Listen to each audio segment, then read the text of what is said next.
Hola, ¿qué tal? Muy buenas tardes. Mi nombre es Francisco Hernández. Soy estudiante del diplomado de Argumentación Jurídica y Clasificación de la Información. Dicho diplomado es administrado y llevado a cabo por parte del personal del Instituto de Transparencia y Protección de Datos Personales del Estado de Jalisco. ¿Sí? Y colaboración con el área encargada de CECIP. El día de hoy voy a hablarles de lo que es el derecho al acceso a la información, que es la información pública, los tipos de información pública, del cómo presentar una solicitud de acceso a la información, las modalidades que existen y pues los medios que tenemos como de impugnación ante esas respuestas de los sujetos obligados y en su caso las sanciones que obtienen los mismos por no entregar información. ¿Sí? Debemos de iniciar con la justificación o el origen del derecho al acceso a la información, ¿no? Está consagrado en la Constitución Política en el artículo 6.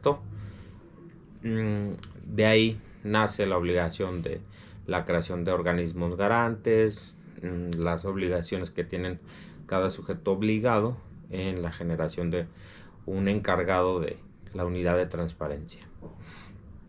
¿Sí? Información, tenemos dos vertientes de la información. Una es información pública de libre acceso y la otra es información pública protegida. ¿Sí? La información pública de libre acceso tiene 4 variantes o vertientes, que es la obligación, la información fundamental, información ordinaria, información proactiva y focalizada. ¿Sí? La obligación, la información fundamental, pues es toda aquella información que todos sujetos obligados deben de tener y es la que comparten todos las personas que reciben recursos y tienen que dar a conocer una información sí o sí. Esa es información fundamental que todos los sujetos obligados deben de tener. Hay una información complementaria, que la información complementaria se divide en otros artículos dependiendo la naturaleza del órgano, ¿sí? O de la autoridad, como lo queramos ver. Esa es parte de la información fundamental.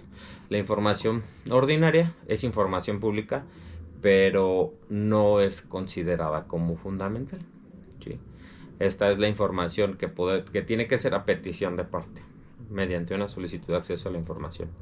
La información proactiva es información de interés público, pero no estás obligado a realizarla, a llevarla a cabo, a tenerla, ¿no? A subirla.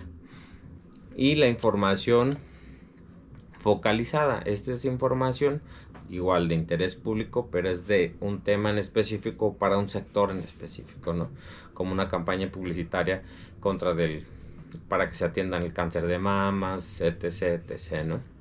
De la información pública reservada es aquella información cuya naturaleza no se puede entregar, porque en dado caso que se entregara pudieras poner como en riesgo la seguridad y estabilidad financiera del Estado, ¿no?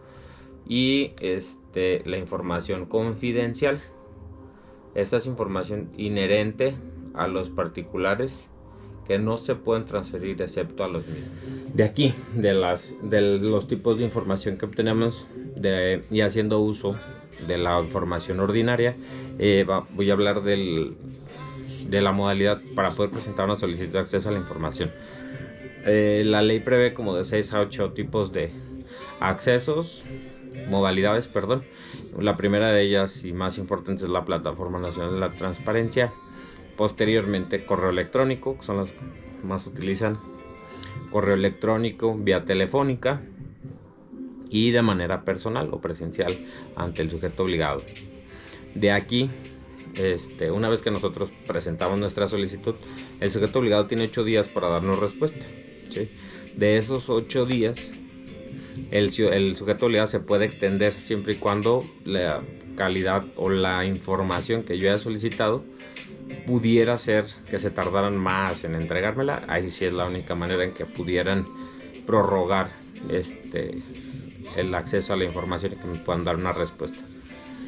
El sujeto obligado tiene 8 días. En esos 8 días tienen que hacer las gestiones internas para fin de poderme dar una respuesta a mí como ciudadano. Esta calidad o esta respuesta tiene que estar dentro de los 3 supuestos que nos marca la ley. Es afirmativa, afirmativa parcial y negativa. Afirmativa es cuando me entregan absolutamente toda la información que yo pedí. Y la afirmativa parcial cuando me entregan parte de la información y el resto ya sea que sea información reservada o que no la tengan, que algo, ¿no? Pero tiene que fundar y mantuvar su dicho. Y la tercera es la negativa, porque pudiera ser no existe, si existe, pudiera ser como información reservada o de carácter confidencial, por ende no me lo pueden dar. Una vez que ya me dan la respuesta, yo tengo 15 días para ver si no me satisface por completo la respuesta del sujeto obligado. Yo puedo presentar un recurso de revisión, ¿sí? Ese es un medio de impugnación a la respuesta que me dio el sujeto obligado. En el recurso de revisión va a llevar sus distintas etapas. La primera es donde le solicitan un informe de ley al sujeto obligado para que diga por qué me dio esa respuesta, ¿no? Y a ver si puedo modificar su respuesta inicial para ver si subsana lo que en primera respuesta me dio a mí, y ahí lo terminamos, ¿no? Sale la primera resolución. De la resolución puede haber o se confirma el dicho del sujeto obligado, que ellos actuaron conforme a derecho, o se pone o ampara mi queja y ya sale y lo requieren para que den una nueva respuesta y en su caso funden y motiven, ¿no? Pero ya entra el Instituto de Transparencia y Estudio.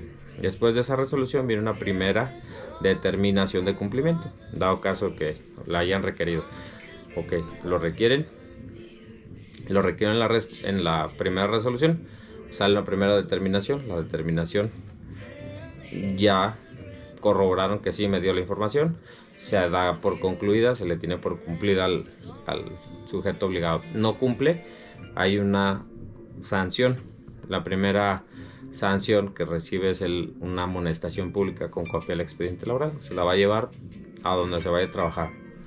No cumplió en la primera determinación de cumplimiento, hay una segunda determinación. En la segunda determinación ya no, si el sujeto obligado insiste en no darme la información, ya viene una multa. Si cumple y me entrega la información, se da por cumplida la segunda determinación de cumplimiento.